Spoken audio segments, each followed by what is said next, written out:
Already done my skincare, so let's start the makeup. First, I'm applying concealer under my eyes to cover my dark circles, and then on some pigmented areas and where I have some acne marks.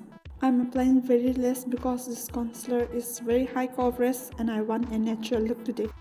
I'm also applying some on my eyelids as well, and then I'm going to let the concealer sit for a few minutes. Then I'm going to apply some compact on my brows to keep them dry. Now I'm filling in my brows using this Mars eyebrow palette. As you can see, the top set is almost finished, so I have been using the bottom one.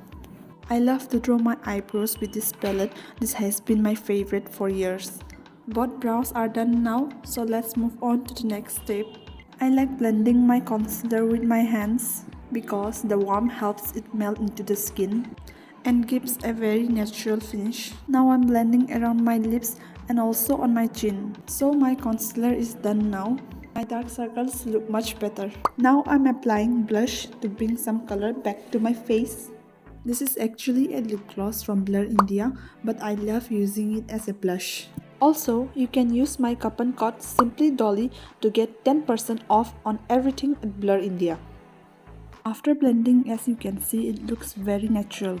Now I'm applying compact powder mainly on areas where I use concealer and blush. I am applying it under my eyes, on the eyelids and around my nose area. Now I'm curling the lashes and applying mascara to open up the eyes. Can you see the difference? I like to draw my eyeliners very thin, mainly at the end, especially when I'm doing any heavy makeup. Both sides are done now. I am lining my lips with this lip liner, first on the upper lip and then on the lower one. After that, I blend it with my fingers for a softer look. I have been reaching for this lipstick a lot lately. It's an everyday nude shade that suits every skin tone and it feels very lightweight. It's a really pretty color. And that's it. Simple everyday makeup done.